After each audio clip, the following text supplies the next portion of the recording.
Nos dda, chi gyd, a croeso bennig i chi os chi'n ymuno gyda ni. Croeso i ti, Steffan, falch iawn o gael gwmni ti heddi, a Ben hefyd yn ymuno bennydd Dyw. Anwch chi fy teulu a fel eglwys yn Mangor, gyda edrych ymlaen i glywed gael cael ei esbonio i ni eto hyn o. Yr gweddiadau wedi bod ar y sgrin, a ddim drwy bopeth o gwrgweddi nos Fawrth, ac yna clybiau dy Gwener. Wedyn mae'r aduniad gwersylliodd yn digwydd dydd Sadwrn nesaf yn Aberystwyth, yn nifer yn brith ni'n mynd, felly cofiwch am y diwrnod yn eich gweddiau. Wedyn mae merched yn cwrdd yn i Nia Brawn hanner i 12 dydd Sadwrn nesaf. Hanner i 10, sori.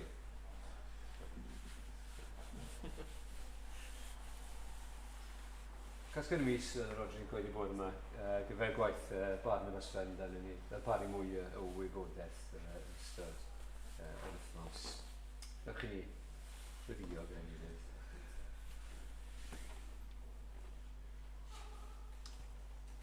Diolch i ti yn tad am gymaint i ni wedi i fwynhau yn ystod y dydd. Gymaint o roddion da wyt ti yn rhoi i ni. Diolch am y neges y bore yma, a bod y syniad yma o win ac o wledd, bod yr arwyddion yma, yr damhegion yma, yn help i ni ddeall di, yr un sydd tu hwnt i ni. Allwn ni ddim ddeall di o gwbl fel arall. Diolch i ti bod ti yn plygu lawr, yn trigyrhau, yn siarad gyda ni, ac yn ein dysgu ni. Pa fath ew o'i ti, yn berffeithrwydd a dy sancteiddrwydd ac eto dy gariad a drigaredd i tuag ato ni. Gyn ni yn gofyn arglwydd ar ti weithio yno ni fel bod ni wir yn gallu dweud dy fod ti yn wyn, dy fod ti yn rhywbeth i ni yn ei fwynhau, dy bresenoldeb di a dy gwmni di. Bod ni yn sylweddoli bod popeth arall mewn bywyd yn y pen draw ddim yn bodloni ni yn llawn. Ond diolch i ti, diolch bod ti wedi dod, ti wedi anfon dy fab i'r byd, ti'n hachub ni. Ac yn ni'n gweddio nawr ar rwy'n, ni yn meddwl am yr oedfa yma, fel rhywbeth i ni wir yn edrych mlaen ato, bod e'n rhywbeth i ni mwynhau, bod ni wir eisiau dysgu, eisiau gweld bethau newydd yn dair di, eisiau rhyfeddu yn fwy, yn gofyn arglwydd ar i ti, trwy dysgu glân, i fod yn y canol, ac bydde ti wir yn dangos gogoniant Iesu Grist i ni, ac bydde rai hyd yn oed o newydd, am y tro cyntaf hyn o, yn gweld pa mor bwysig yw hyn i gyd, pa mor berthnasol yw hyn. Mae'n dod at yr arglwydd Iesu, yw y peth pwysica, a arglwydd trigger hawrth ni, cyflwyno yn hunain i ti fel eglwys, yn meddwl am yr eglwys ym Mangor hefyd, ac yn gofyn ar ei ti, bendithio nhw, ac byddwn ni'n clywed i hanes nhw, ni'n clywed am drwydigaethau, a dy bod ti'n defnyddio y capel yna yn y dre yna fel goleuni i pwyntio at goleuni Iesu Grist. Bydd gyda ni nawr, derbyn ni, maddau ni bob bai yn enw Iesu Grist. Amen.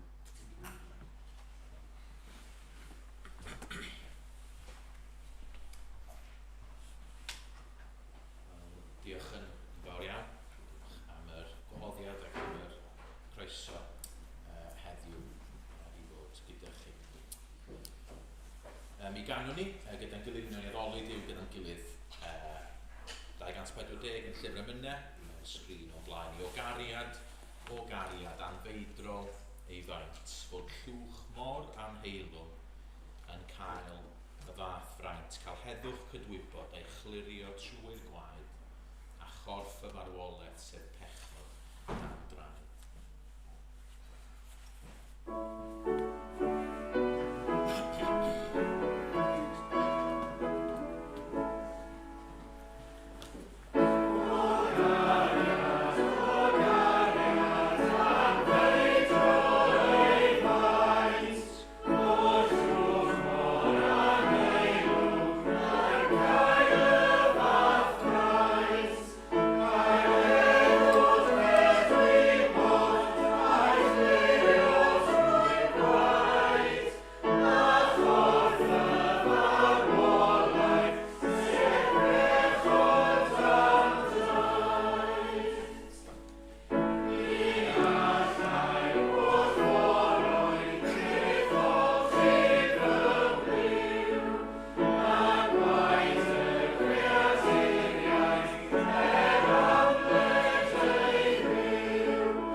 Diolch i ti am y rhyfeddod yma bod ni yn cael heddwch cydwybod, bod ni'n cael yn holl bechodau ni wedi maddau trwy'r gwaed.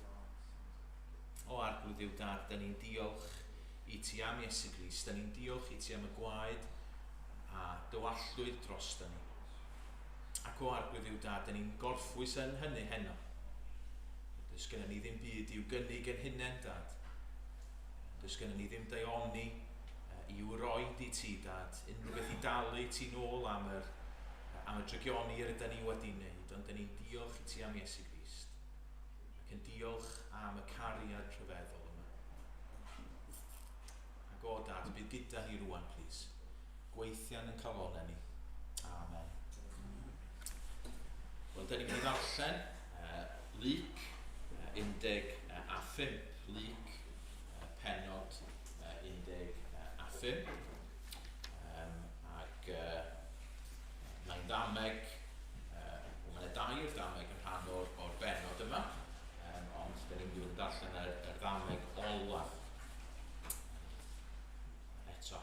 sydd yn gyfarwydd I nifer ohono ni dwi'n siŵr. Felly Luc, pennod 15, neu cychwyn yn adnod 11.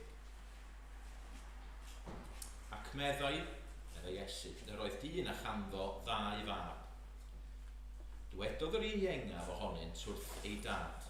Fy nhad, dyroi mi'r gyfran o ddystad sydd I ddod I mi. A rhannodd yntau ei eiddo rhyngddynt. Chydig ddyddiau yn diweddarach wedi newid y cwbl am arian am fudodd y mab ei engaf I wlad bell. Ac yno gwastraffodd ei eiddo ar fyw'n afradlon. Pan oedd wedi gwario'r cyfan, daeth newyn enbyd ar y wlad honno, a dechreuad yntau fod mewn eisiau. Aeth ac ymlygu wrth un o ddinasyddion y wlad ac anfonodd hwnnw ef i'w geiau I ofalu am y moch. Buasai'n falch o wneud pryd o'r plisgyr oedd y moch yn ei bwyta, ond nid oedd neb yn cynnig dim iddo. Yna daeth ato ei hun a dweud, faint o weision cyflog sydd gan fy nhad, a phob un ohonynt yn cael mwy na digon o fara, a minnau yma'n marw o newyn. Fe godaf, ac fe af at fy nhad a dweud wrtho, fy nhad, pechais yn erbyn y nef ac yn dy erbyn di. Nid dwi fi mwyach yn heiddi fy ngalw'n fab I ti, cymer fi fel un o ddweision cyflog. Yna cododd a mynd at ei dad. Phan oedd eto ymhell I ffwrdd, welodd ei dad ef. Tosturiodd wrtho, rhedodd ato a rhoes ei freichiau am ei oddf a'i gysanu. Ac meddai ei fab wrtho, fy nhad pechais yn erbyn y nef ac yn derbyn di. Nid wyf mwyach yn heiddi fy ngalw'n fab I ti. Ond meddai ei dad wrth ei weisio, brysiwch, dewch a gwisg allan yr orau a'i gosod amdano. Rhowch fodrwy ar ei fus a sandalau am ei draed. Dewch ar llo sydd wedi ei besgu a lladdwch ef. Gadewch I ni wledda a llawenhau. Oherwydd yr oedd hwn fy mab wedi marw, a daeth yn fyw eto. Yr oedd ar goll a chafwyd hyd iddo. Yna dechrysant wledda yn llawen. Yr oedd ei fab hynaf yn y ceiau. Pan esaodd at y tŷ ar ei ffordd adref, clywodd sŵn cerddoriaeth a dawnsio. Galwodd un o'r gweision ato a gofyn beth oedd ystyr hyn. Dy frawd sydd wedi dychwelyd, meddai ef wrtho, ac am iddo ei gael yn ôl yn holliach y mae dy dad wedi lladd y lloedd wedi ei besgu. Digiodd ef a gwrthod mynd I mewn. Daeth ei dad allan a'i gymell yn dair i'r tŷ, ond atebodd ef, yr holl flynyddoedd hyn, bym yn was bach I ti, heb anifuddhau erioed I thorchymyn.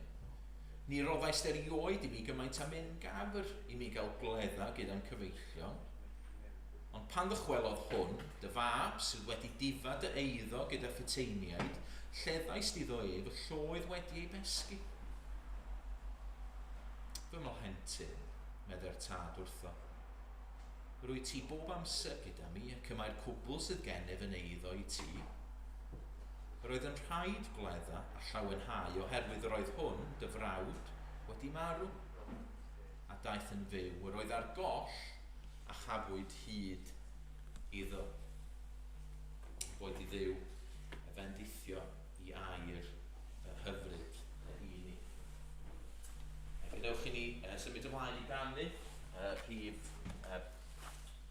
50 yn yr atodiad a addoli Duw gyda'n gilydd. Rhowch i'r arglwydd yn dragywydd, foliant bawb sydd I synen. Weler Iesu'n dioddef trennin aberth perffaith ar y pren. Conquest gafwyd, bywyd roddwyd, mewn gogoniant cwyd ein pen. See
o'n i'n sôn bore yma, ges I gymaint gan yr eglwys yn y 2 blynedd o'n i yma. Ac felly mae o jyst yn... Mae'n rhywbeth prydferth yn does wedi derbyn gymaint gan yr eglwys a felly cael dod yn ôl ac bod chi hefyd yn felly cael gweld chdi bach o ffrwyth hynny di nathoch chi, dwi'n siŵr allar adegau oeddech chi yn meddwl be ar y wyneb ddaear mae'r bachgen ma a mae'r bechgyn ma'n ei wneud, ond mae'n dda gweld y Duw yn o leia'n gweithio a mae'r clod I gyd iddo fo. Ac cyfarchion, fel o'n i'n sôn bore yma o'r eglwys ym Mangor, da ni yn gwerthfawrogi eich gweddïau chi yn fawr. Ar hyn o bryd, da ni'n chwilio mynidog newydd, ac felly sy'n ni'n gwerthfawrogi chi I weddio am hynny. Achos da ni yn teimlo y straen, dwi'n meddwl, heb fod efo rhywun I gymryd y cyfrifoldebau yn arbennig ar y siliau. Da ni hefyd heb adeilad ar hyn o bryd. Mae gennym ni drai rot yn yr adeilad ym Mangor, a felly da ni'n trio sortio hwnna allan. Felly da ni yn cwrdd ar hyn o bryd yn Ysgol y Garnedd, sef yr ysgol brif ysgol Gymraeg. Oedden ni wedi gobeithio bod hwnna'n dod â cyfleoedd I fedru estyn allan, ond da ni ddim rili wedi gweld lot o bobl yn dod mewn bod ni mewn ardal wahanol o Fangor. A dyna rili di'n gweddi fwyaf ni, byddwn ni yn medru estyn allan a cyrraedd y Cymru Cymraeg yn Mangor a'r cyffiniau. Felly sy'n ni'n gwerthfawrogi eich gweddiau chi'n sicr efo hynny. Gadewch I ni droi at yr arglwydd mewn gweddi. Ni weddio.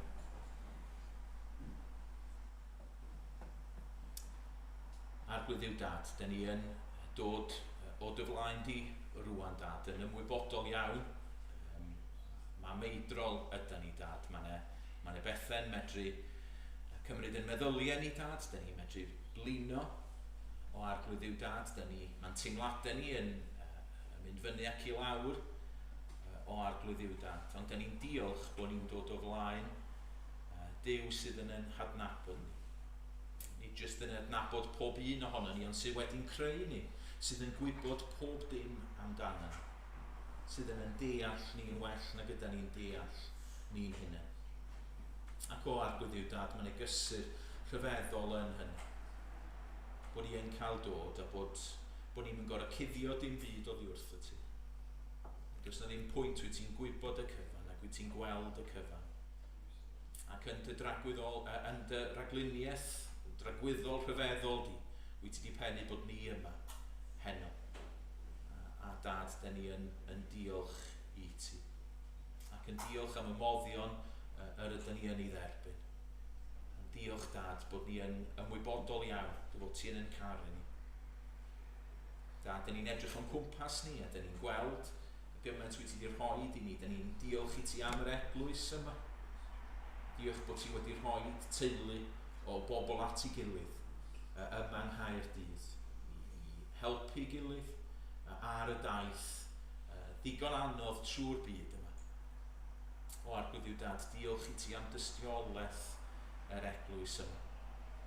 A Dad, da ni'n gweddio, plis y byddi di yn parhau I fendithio'r dystiolaeth yma. Dad, oedd o'n hyfryd clywed bore yma am yr pethau sydd yn mynd I digwydd dros y Nadolig, a da ni'n gofyn plis y gwneud I fendithio y digwyddiadau yna. Da ni'n gweddio bydd pobl o'r tu allan yn dod I mewn. Ac fel oedd Lois yn deud, y bydden nhw'n clywed yr efengyl. Ac y bydden nhw'n cael ei newid, ac y bydden nhw yn teimlo bod ni eisiau dod nôl I glywed mwy. O arglwydd yw Dad, diolch am y cyfleoedd yma sydd ganddo ni I rannu yr efengyl, a diolch am yr efengyl. Yr efengyl rhyfeddol yma, ond bod ni sy'n heiddi dim byd yn cael gymaint, yn cael profi perthynas gyda ti trwy'r arglwydd Iesu Grist. Ac o arglwydd yw Dad, os ydy unrhyw yma heno sydd yn stryglo, yn gofyn I ti fod gyda nhw yn arbennig. Yn gofyn I ti i'w cysuro nhw, I ti fod yn agos iawn atyn nhw. A Dad, wrth I ni ddod at dy air di, da ni'n gofyn, plis y gwneud I siarad trwy ni. Gyda ni Dad, da ni'n gweddio, plis y gwneud yn siarad gyda yn anghenion ni, Dad. Ac o arglwydd i'w Dad, da ni'n gofyn y bydd ysbryd i ar waith yn yn plith ni. Bydd gyda ni rwan, plis, da ni'n gweddio. Oherwydd bod ni'n gofyn y cyfan oll yn enw ac yn heiddiant Iesu Grist.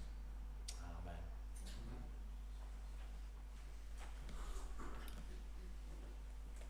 Gydwch ni ganu gyda'n gilydd 519, 519. Mynd awnaf dan godi llef o dad maddau, pechu nes yn erbyn nef wrth flaen dithau. Nid wyf deilwng fab i ti, dad drwycarog, rholeu ni yn dy dŷ fel gwas cyflog. Blinnais ar y wlân lle mae pechu, am dod adre i dydd yn had rwy'n hireithu. Bydd dy hunan Iesu mawr yn fy nerthu, nad i'n roddi farfau lawr nes gorchfygu.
Trowch at Luc, penod 15, bydd o'n sicr yn gymorth i chi wrth i ni fynd trwy'r hanes yma. Da ni rhyw fath o barhau o lle oedden ni bore yma.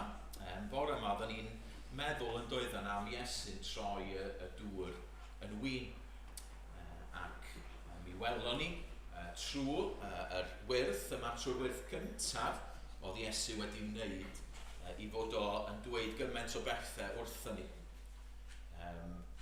Hynny di y wers fawr am hwnni ydy fod o'n dduw. Dim ond Duw allai wneud hynny. Ac eto, oedden ni'n gweld trwy gymaint o'r manylion a'r pethau bach, mi roedden ni wedi dysgu fod Iesu yn cynnig gymaint mwy. Ac yn cynnig y gwyn yma i bob un ohono ni. Ac mi orffennon ni wir yn dweud mae Duw ei hun ydy y gwyn. Y gwyn yma sy'n cael ei gynnig i ni, y gwyn yma sy'n gen ni fwynhau, bod o'n well a unrhyw beth arall. Dyna oedd Iesu yn ei wneud wrth, mewn ffordd wrth lenwi'r Jari yn llawn o ddŵr, oedd dangos gen chi ddim gwyn o gwbl, ond dwi'n mynd i roed y gwyn bellach. Ac heno, da ni'n mynd i feddwl chydig bach am hynny. Ac meddwl chydig bach am sut un ydy Duw. Sut un ydy Duw. Os mae Duw ydy'r gwyn, os mae dyna hynny fe'n rhoi profion yma, rhoi bob math o bethau i ni, ond sut un ydy o? Ac gobeithio trwy hynny, yn annog, eich annog chi a fy annog i fwynhau Duw. Ac i'w fo fwy, achos mae'n ei gymaint ohono ni efallai sydd yn meddwl, wel, mae Duw ar y tu allan. Mae Duw weithiau, mae o'n torri mewn i'n bywyd ni ac yn y blaen, ac eto, dyn ni'n medru teimlo fo'n bell i ffwrdd, ond mae'r gwirionedd yn hollol wahanol. Mae Duw yna drwy'r amser. Mae Duw yn rheoli pob dim. Mae Duw yn llond pob lle, presennol yn pob man. Nesa i wefeat enaid gwan. Ac felly mae'r hanes yma, mae'n hanes syml, mae'n hanes hyfryd iawn, a dyn ni'n mynd i edrych ac jyst dysgu efallai 3 peth am y Duw yma sydd ganddo ni. Lle dyma, fel o'n i'n dweud, ydy un o storïau mwyaf enwog Iesu.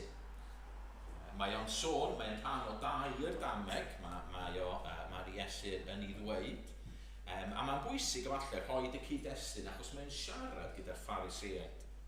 Dyna pwy mae o yn siarad gyda'r yr adeg yma. A felly mae'r damhegion yn arbennig yma tuag at ac yn cael ei hadrodd i'r Pharisëaid. Ac wrth gwrs, y Pharisëaid oedd y bobl grefyddol, ar y pryd.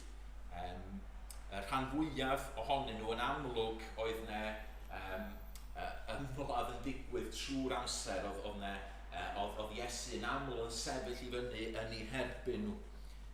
Oherwydd oedden nhw'n meddwl bod nhw yn medru gwneud pethau mwyn plesio Duw ac oedd yna lot o bwyslais ar bethau ac yn y blaen. Yn lle ar y wir berthynas gyda Duw. Ac felly mae Iesu'n siarad gyda'r Pharisëaid ac mae o'n rhoi y dameg y mab corlledig neu dameg y mab afradlon. A mae rhywun yn deall i ryw raddau pam bod o'n cael ei alw dameg y mab afradlon. Achos i raddau dyna di'r prif gymeriad yn y dameg. Ydy'r mab yma sydd yn mynd i ffwrdd ac yn cymryd arian i dad ac yn gwastraffu y cyfan ac wedyn ac yn byw yn afradlon ac yn dod yn ôl at y tad. Ond i ddweud y gwir, efallai yna, enw'r dameg ddyle fod dameg y mab hynaf. Achos pan mae rhywun yn dechrau edrych ar y dameg, hynny beth ydy'r pwynt mawr sydd yn cael ei wneud? Wel, mae'r mab iengaf yn dod nôl. Mae'r mab iengaf, mewn ffordd ar ddiwedd y dameg, mae pob dim yn gret. Mae'r mab iengaf mewn perthynas gyda'r tad. Ond pwy sydd ddim mewn perthynas gyda'r tad ydy'r mab hynaf. Ac wrth feddwl am yr Pharisëaid a pwy mae Iesu yn siarad gyda'r y pryd, wel dyna di'r pwrpas mawr. Dyna di y pwynt mae Iesu fel sefon wneud ydy dweud wrthyn nhw, wel lwch, ydych chi'n edrych ar y mab iengaf, y mab afradlon, ond sbiwch ar y mab hynaf, sbiwch pa mor tragic ydy hi ar y mab hynaf. Ac wrth gwrs mae Iesu yn ceisio dysgu nhw a'i dangos iddyn nhw yn hynny. Ond eto efallai, ac am heno beth bynnag, da ni'n mynd i alw fo dameg y tad cariadus. Oherwydd bod gennych chi 2 fab, mae'n amlwg, mae superstar y stori, mae'r arwr yn y stori ydy'r tad. A dyma beth mae Iesu'n ceisio ddangos ydy pa mor rhyfeddol ydy'r tad. A dyna da ni'n mynd i ganolbwyntio arno fo heno. Pa mor rhyfeddol ydy'r tad gyda'r 2 fab.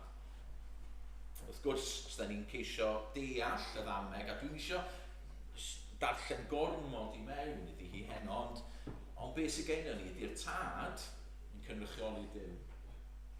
Ac wedyn mae'r meibion yn cynrychioli 2 fath o berson yn dydy. Y person yna sydd yn troi oddi wrth Dduw ac yn mynd i ffordd ei hun, ac eto y person yna sydd yn ceisio rhyw fath o reoli Duw trwy fod yn dda, trwy feddwl bod o'n medru cael gwneud beth mae o, a medru cael pethau'r tad oherwydd pwy ydy o.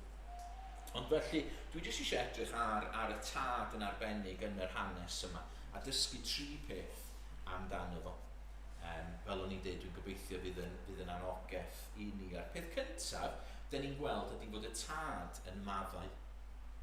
Mae'r tad yn maddau. A mae gennym ni Dduw sydd yn maddau.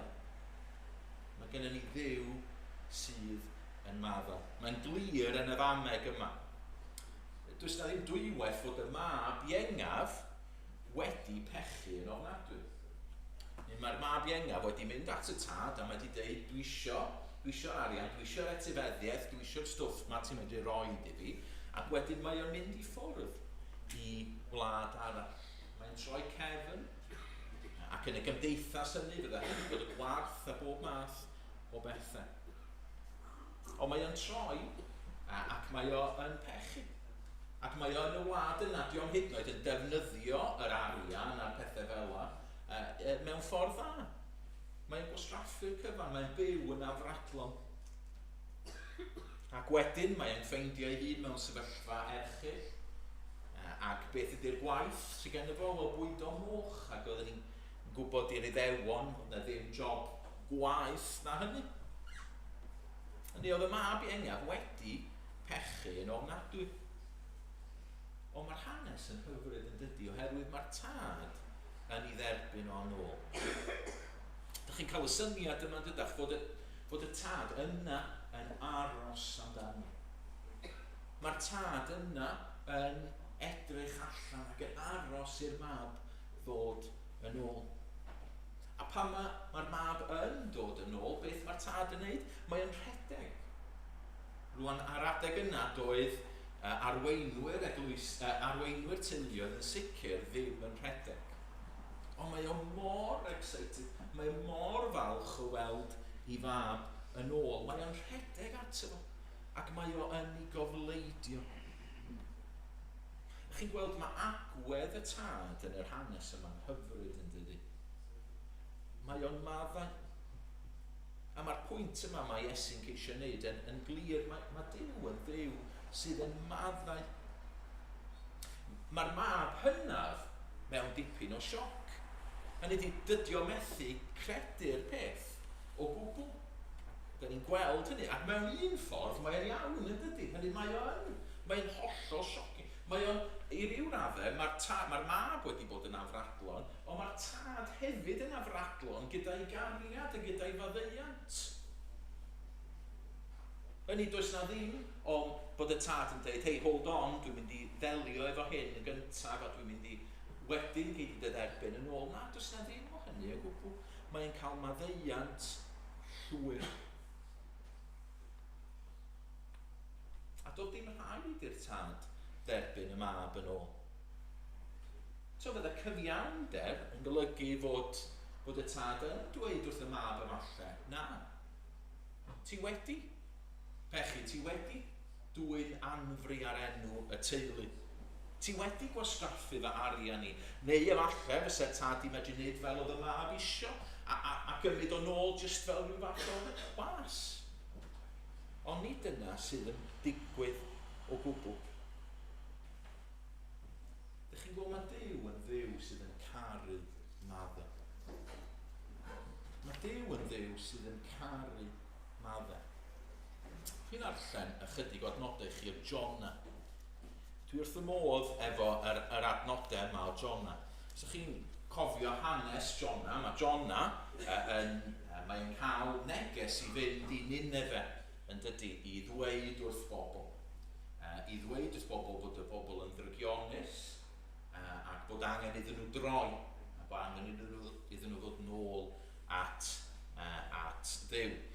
Ac yn amlwg, mae Jona, i fod yn onest, yn chydig bach yn racist, achos beth ydy o, di o'm eisiau gweld y bobl yma yn cael eu hachub.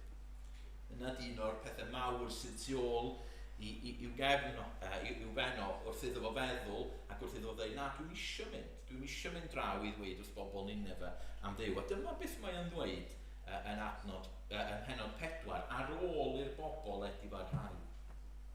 Roedd Jona'n anfodlon iawn am hyn, a theimlai'n ddig. So mae Duw wedi camu ôl ac dydy o ddim wedi barnu'r pobl.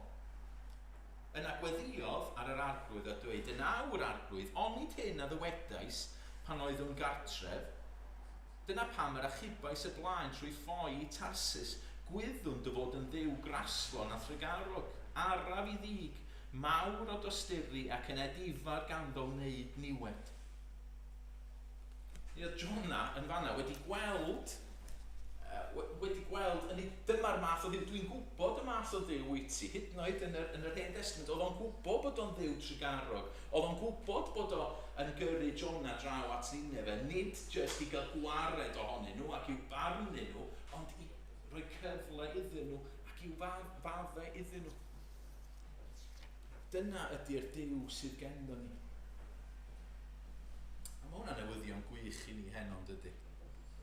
Dyna'n newyddion ffantastig, achos yn broblem fwyaf ni.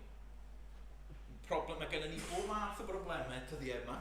Yr economi ac problemau iechyd a bob math. Rhyfeloedd ac eto y broblem fwyaf sydd gan bob un ohono ni ydy bod ni'n bechaduriaid. Ydy bod ni angen maddeuant. Da ni'n gadael Duw i lawr. Da ni'n hunanol, da ni'n cael meddyliau anghywir. Da ni'n gwneud pethau am y rhesymau anghywir. Da ni'n anwybyddu Duw. Da ni fel y mab ieuengaf pob un ohono ni. Ond beth sydd yn hyfryd ydy fod Duw yn madde. Mae Duw yn caru madde. A di o'n jyst yn maddau ac yn dweud, wel dwi'n mynd i ddelio gyda'r pechod, dwi'n mynd i anghofio gyda'r pechod. Da ni'n gwybod bod o'n wedi delio efo'r pechod ni trwy'r arglwydd Iesu Grist. Ac efallai, heno rwan bod yna rhywun yma, ydych chi'n teimlo Duw yn bell. Lle bod chi yn Gristion, ond ydych chi'n ymwybodol bod yna bechod yn eich bywyd chi. Ydych chi'n ymwybodol bod yna bethau efallai sydd ddim yn iawn. Felly bod chi wedi bod yn mynd i ffwrdd oddi wrth Duw. Yn siarad, yn i ysdi yn siarad bore yma am hyn, lle ni'n sôn, wel mae'n adegau, yn mywydau ni gyd, ac o'n i'n teimlo adeg lle dwi'n teimlo Duw yn bell. A mor aml, be dyn ni'n trio wneud ydy trio sortio allan yn hynny. Wel, na i drio darllen y Beibl mwy fel bod fi yn medru rhyw fath o blesio Duw. Ond y gwir ydy, mae Duw yn caru madda. A beth mae o eisiau i ni ddod nôl ato fo. I ni jyst dweud mae'n ddrwg gen i. Dwi di methu eto. Fel y mab a fragon yn dod nôl at y tad. A dych chi'n gwybod, mae'r darlun yn hyfryd yn dydy o'r tad yn rhedeg at y mab. A mae Duw yn rhedeg at ni. Yn cofleidio ni pan da ni'n dod nôl ato fo. Oherwydd fod Iesu wedi marw drosto ni. Chi'n gweld, fydd y diafol yn dweud wrthych chi, gei di'n dod nôl, fedri di ddim dod nôl, mae yna bethau'n bod arna ti, mae yna ti sortio'r pethau'n allan gyntaf. Ond y gwir ydy, newn ni byth sortio nhw allan. Mae Duw yn Dduw sydd yn madde. Ie, mae wedi gweld y cyfan ella fod wedi siomi yno chi. Ond mae'r pechod yna, os ydych chi'n Gristion, mae'r pechod yna wedi delio efo yn yr arglwydd Iesu Grist. Sylwch beth mae'r mab iengaf yn ei wneud. Mae o yn y sefyllfa, mae o'n troi, ac wedyn mae o'n dod nôl a mae'n cyfhesu'r cyfan. A dyna beth mae Duw eisiau i ni wneud. Ac efallai, bore yma, heno, bod chi rioed wedi gwneud hynna blaen. Falle bod chi yn ymwybodol am y tro cyntaf bod chi'n euog o flaen Duw. A dyna, yr union yr un peth mae rhaid i chi wneud, ydy jyst troi ato fo. Peidiwch yn meddwl bod rhaid chi drio wneud rhywbeth, neu ydych chi'n yn well, jyst dowch at Iesu Grist fel ydych chi, a dweud, dwi di methu, dwi di torri dy ddeddfe di, a dwi'n taflu'n hun ar dy drigaredd di. Ac fel o'n i'n dweud, mae ymateb y tad yn hyfryd. Fedrith Duw ddim aros, os gael roed o fel yma, fedrith Duw ddim aros i fadda i chi, ac i mi. Ni'n ddarllen adnod i chi sydd yn dangos hwn hefyd o cyntaf Ioan. Cyntaf Ioan a phenod 1 ac adnod 9. Beth mae Ioan yn dweud, os cyffeswn ein pechod, a cofiwch oedd Ioan efo Iesu Grist, wedi weld os cyffeswn ein pechod y mae ef yn ffyddlon ac yn gyfiawn, ac felly fe faddeia i ni ein pechod yn glanhau o bob anghyfiawnder. Pob anghyfiawnder.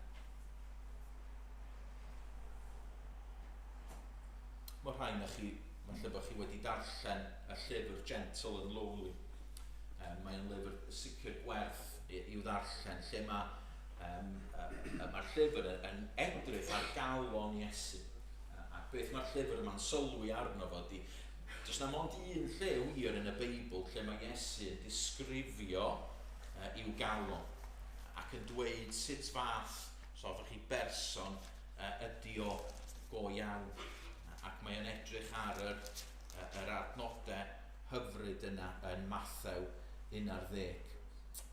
A dyma beth mae o yn ei ddweud. Dewch at y fi bawb sy'n flinedig ac yn llwythog, ac fe rodda fi o'r ffwystra i chwi.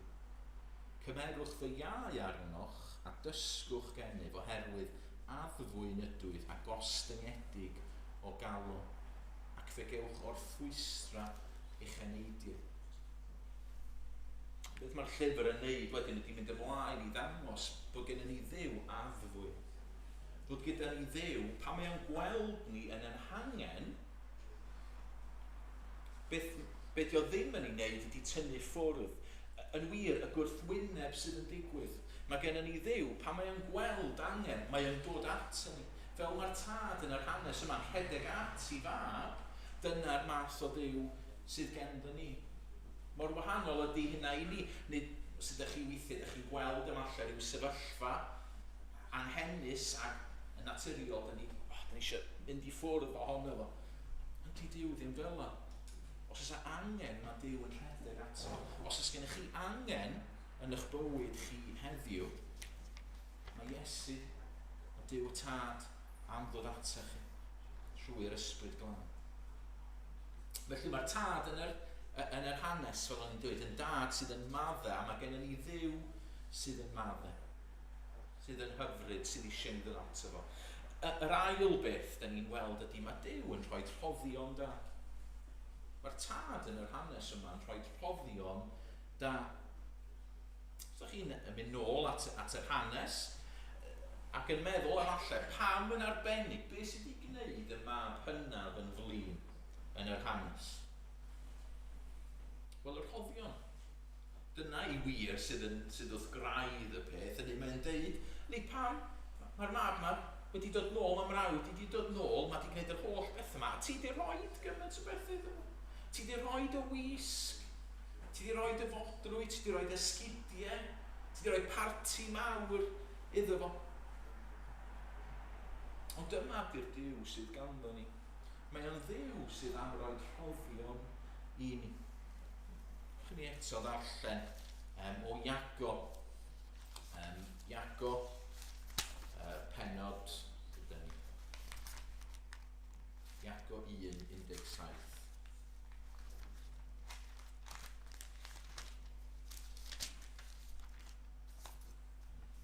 Yr adnod yn fama. Oedd i uchod y daw pob rhoi da a phob rhodd berffeth. Disgyn y maint oddi wrth Dduw goleadau'r nef, ac iddo ef ni pherthyn na chyfnewid na chysgod tro adau'r bod. O'i fwriad ei hun y cenhedlodd ef ni trwy air y gwirionedd mwyn i ni fod yn fath o flaenffrwyth o'i greaduriaid.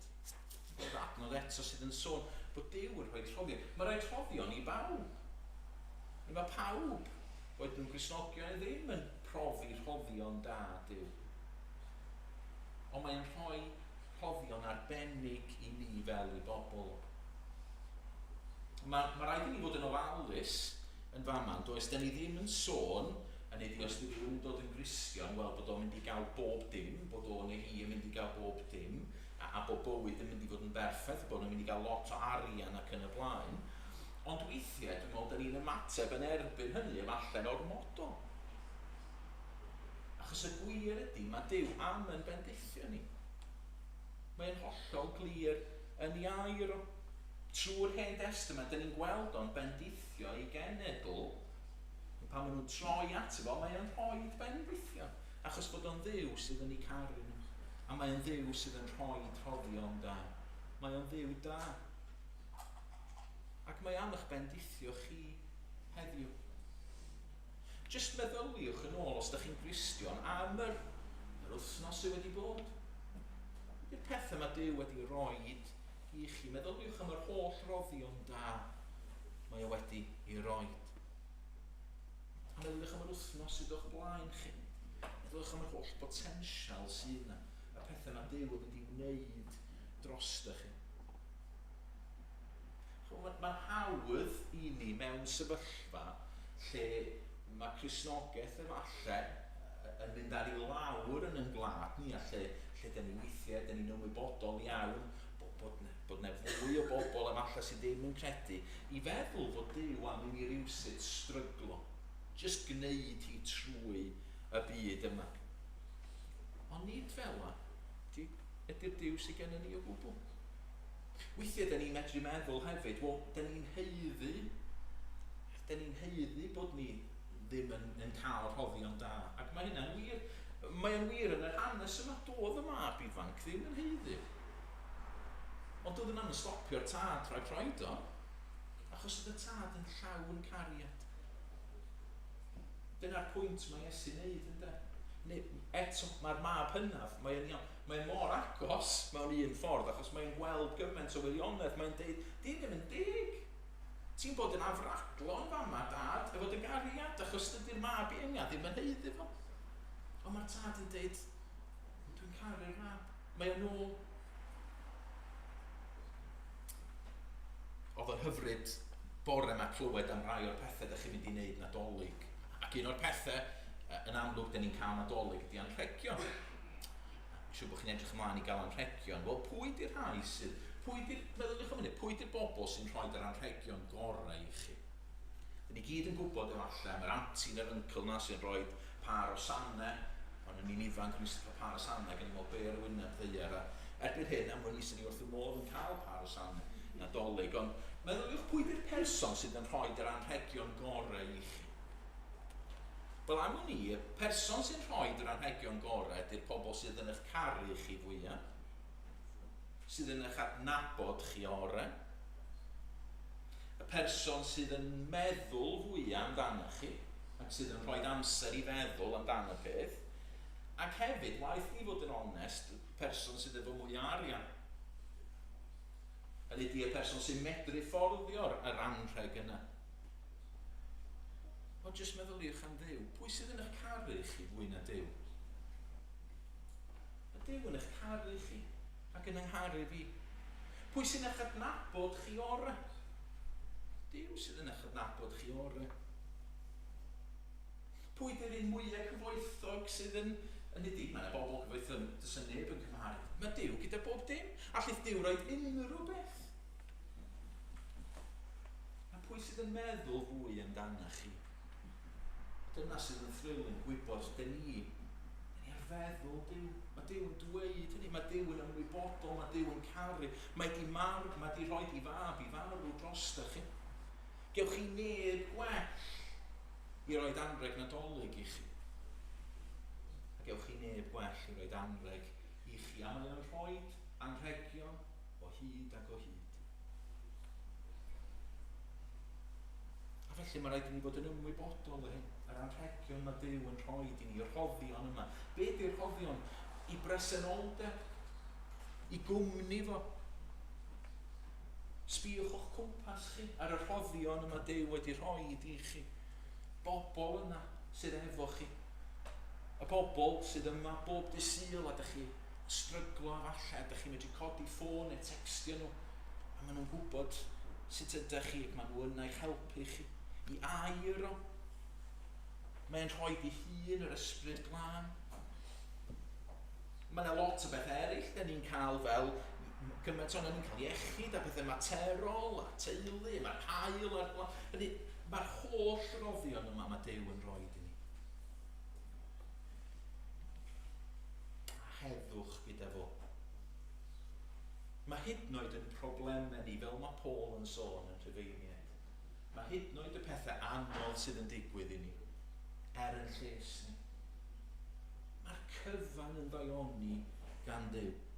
Llenwch Effesied 2, Rhufeiniaid 8, dych chi'n cael gweld y rhoddion yma mae Duw yn rhoi i ni. A dyna sydd mor tragic yn yr hanes yma.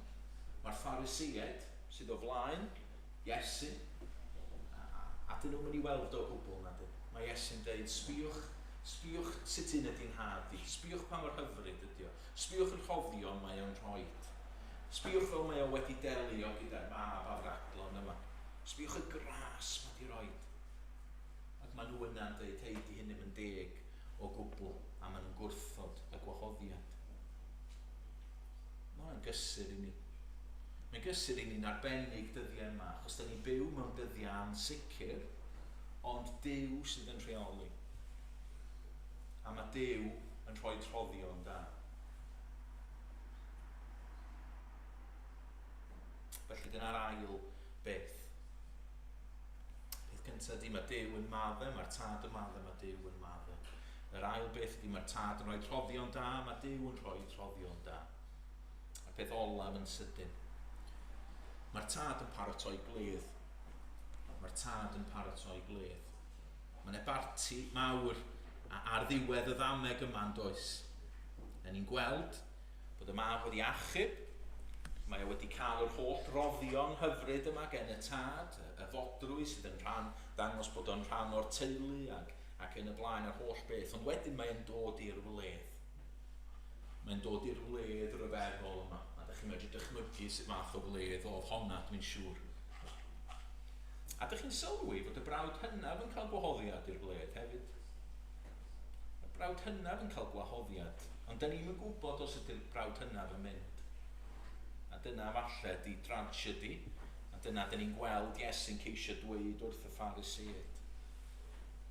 Ond fel o'n i'n sôn amdano fo cynt, mae pob un ohono ni, ac os da ni'n Gristnogion, falle byddwn ni yn dweud, da ni'n teimlo mor aml fel y mab iengaf. Da ni'n ymwybodol o'n pechod. Da ni'n dod at Dduw. Da ni'n dod at y tad, a da ni'n dweud, da ni'n methu eto, cymaf i nôl. A'r ateb da ni'n cael ydi wrth gwrs, ni'n dy gymryd i nôl. A beth sy'n ar y diwedd ydi parti mawr. Dych chi'n gweld dyna beth mae Duw am i wneud. Dyna beth mae Duw yn i wneud yn y byd yma.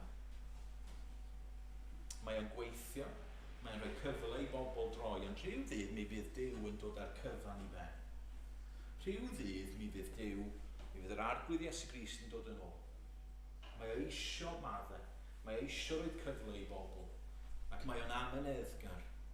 Ond rhyw ddydd mi fydd Iesu'n dod yn ôl, ac mi fydd o'n barnu pawb. Ac mi fydd y rhai sydd wedi gwrthod o. Mi fydden nhw yn cael beth maen nhw eisiau. Fydden nhw'n cael ei barnu, a fydden nhw'n cael trygwyddoldeb heb Iesu Grist. Ond i'r rhai sydd wedi derbyn, beth fydd yna? Parti. Gwledd ryfeddol. Gwledd anhygol. Mae'n tragic, dy'r Pharisëd just ddim yn ei weld o. Ac fel o'n i'n deud, ydy'r mab hynaf, dydy o ddim yn mynd i'r wledd. Ond mae Iesu fel sydd o'n deud, peidiwch chi y colli allan. Derbyniwch y gwahoddiad, dowch yn ôl. Dych chi'n gweld, mae Duw yn paratoi gledd. Mae'r nefoedd a'r ddeiar newydd yn reality. Mae Iesu yn dweud wrth y ddisgyblion, dwi'n mynd i baratoi lle i chi. Dwi'n mynd i baratoi gledd i bob Cristion. Ydych chi yn hoffi parti? Dwi'n siŵr efalle fydd Lois wedi trefnu rhyw parti i chi dros y dolyg. Mae partis yn gret yn dydyn. Dwi wrth ar hyn, mae gen i, chi'n gwybod, gen i Ben, mae Anna yn arbennig a adre, a mae hi wrth i bodd yn cael parti. Mae'r excitement yma. Os ydych chi'n gwybod, mae'r parti mae'n rhywbeth i fwynhau yn dydy. Mae'n rhywbeth ffantastig. Wel, does am un parti, does am un gledd yn mynd i gymharu gyda'r gledd yma, o gledd briodas fawr ar ddiwedd amser lle fydd Crist yn dod yn ôl. Lle fyddwn ni'n cael bod gyda fo, lle fydd yna ddim drygioni na ddim byd. Gadewch mi ddarllen chydig o adnodau i chi o datgyddiad. Lle mae Ioan yn datgyddiad yn cael rhyw olwg yn dydy, mae Duw yn rhoi golwg iddo fo. Mae'n dweud, clywais lais uchel o'r orsedd yn dweud, wele, y mae preswylfa Duw gyda'r ddynoliaeth, bydd ef yn preswylio gyda hwy byddant hwy yn bobloedd iddo ef, a bydd Duw ei hun gyda nhw yn dduw iddynt. fe sy'ch bob deigryn o llygedwy. Ac ni bydd marwolaeth mwyach, na galar, na llefain, na phoen. Mae'r pethau cyntaf wedi mynd heibio. Dyna chi beth ydy gwledd, dyna chi beth ydy parti rhyfeddol.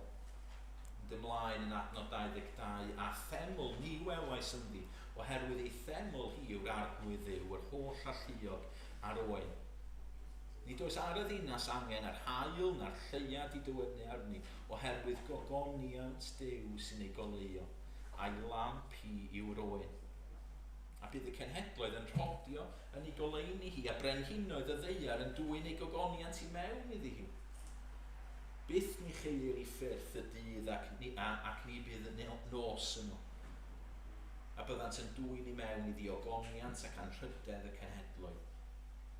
Ni chaiff dim halogedig na neb sy'n ymddwyn yn ffiaidd neu'n gyrwyddog fynd i mewn iddi hi, neb ond y rhai sydd wedi ei henwyn ysgrifenedig yn llyfr bywyd yr oen. Dyma'r dyfodol sydd gan bob un ohono ni os da ni'n credu yn Iesu Grist. Mae'r rai yna'n barod. Maen nhw'n mwynhau cael bod gyda Iesu Grist, cael bod gyda Duw, yr un sydd wedi creu nhw, yr un sydd yn ei deall nhw. Dim drygion. Fedrwn ni bron, da ni methu amgyffred o'n yna. Ond dyma sydd o flaen pob Cristion. Ac mae Duw yn paratoi o wledd yma. A mae'n rhoi y gwahoddiad i chi. A gyd ych chi angen neud ydy derbyn y gwahoddiad. Felly, da ni wedi gweld, mynd nôl i be ni'n sôn amdano fo ar y cychwyn. Sut fath o Dduw sydd ganddo ni? Mae'n Dduw sydd yn maddo. Mae'n Dduw sydd yn derbyn rhywun yn ôl. Diolch yn neud yn fach o bechod, mae wedi delio gyda pechod ni yn yr arglwydd Iesu, yn ei fab ei hun ar y groes. A mae Iesu wedi marw, mae o wedi cymryd y farw. A mae o wedi atgyfodi. Ac mae'r maddeuant yma ar gael i unrhywun. Os ydych chi eisiau maddeuant yma, jyst gofynnwch i Iesu Grist. Mae Duw am faddau i chi. Mae hefyd yn Duw sydd yn rhoi rhoddion da. Hyd yn oed y pethau anodd sydd yn digwydd i ni'n gweithio daioni ni. A mae Duw yn paratoi gwledd. A bob dydd, chi a fi, da ni'n mynd yn agosach at y wledd. Os da ni'n credu yn yr arglwydd Iesu Grist, ydych chi'n agosach at o wledd rwan nag oeddech chi ar ddechrau'r gwasanaeth. Ydych chi'n agosach i gael eich galw adref.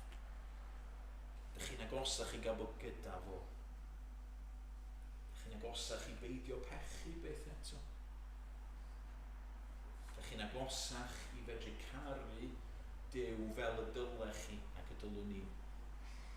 Ydych chi'n agosach i orfod byth beidio poeni am ddim byd arall. Dim galwad gan y doctor, neu dim lythyr gan y banc, neu dim byd. Bywyd yn perffaith gyda'r arglwydd Iesu Grist. Ac felly mae hwn yn rhoi persbectif i ni. So, wythnos nesaf yma, oedd Dewi yn gweddio ac yn sôn am yr holl bethau sydd yn digwydd, ac wrth i ni feddwl rwan, yn y Sul weithiau mae'n teimlo ydy y llun yn dod a ni'n jyst meddyliwch am yr holl bethau positif yna mae Duw yn mynd i fedru wneud yn eich bywyd chi ac rhannwch yr efengyl gyda pobl. Rhowch y gwahoddiad yna iddyn nhw. Dudwch wrthyn nhw am eich tad nefol chi sydd yn madde, sydd yn eich caru chi ac sydd yn paratoi gwledd. Y clod iddo fo. Gwnewch chi ni orffen trwy addoli a triganu gyda'n gilydd. Mor fawr yw cariad Duw y Tad. Ni ellir byth ei fesur. Fe roddodd ef ei fab yn iawn i achub gwael bechadr. Does neb allddurnad maint ei boen pan guddiodd Duw y Tad ei wedd. Aeth twyllwch didew drwy y tir mwyn i'n gael tangnefedd. Mor hyfedd yw ei weld ar groes yn marw ar Galfaria a chlywed sgrech fy llais fy hun yn gwawdio gyda'r dyrfa. Dyna'r mab a fradlon yn fan yn sylwi bod ni yn rhan o'r broblem bod ni wedi pechu'n erbyn Duw. Fy pechod oedd y bicell fain a'r hoelion dyr a'r goron draen, ond clywais lais maddeuan trad. O iennau glân yn atsain. Does dim yn ffrostiad yn ddymwyd, na dawn, na dim drwy'r cread. Yn ffrostio wnaf yn Iesu Grist, ei groes a'i atgyfodiad. Diolchaf mwy am brofi ras. Pam fi? Chi feddwl, dy mab o Fradlon yn dweud, pam fi? Wel, ni o'n, ond dyma i rodd. Ni wnaethym ddim i heiddi hyn, ei aberth ef am prynodd.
Diolch am y neges yma da ni wedi clywed heno.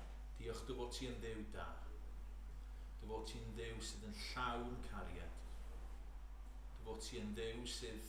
Ti ddim yn dduw sydd yn anwybyddu pethau, mi rwy ti'n dduw sanctaidd a da ni'n gwybod hynny.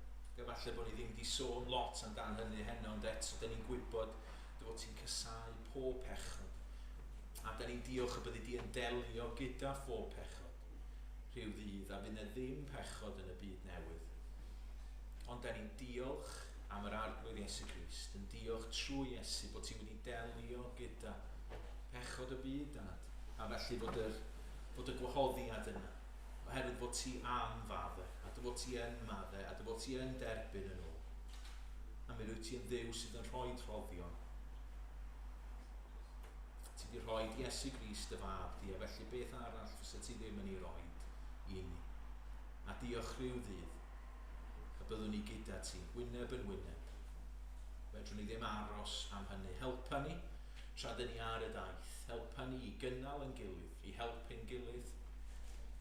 Dyn ni'n ymwybodol weithiau bod rhai ohono ni yn stryglo. A dyn ni angen yn gilydd, dyn ni angen yr eglwys i gario ymlaen. A helpa ni ddweud wrth eraill hefyd.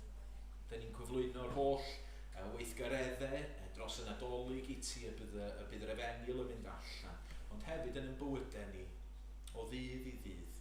Dyn ni'n gweddio byddwn ni hefyd yn dangos i bobl eraill bod gyda ni dad sydd yn maddau ac sydd yn caru ac sydd yn gwahodd pobl i'r wledd rhyfeddol yma.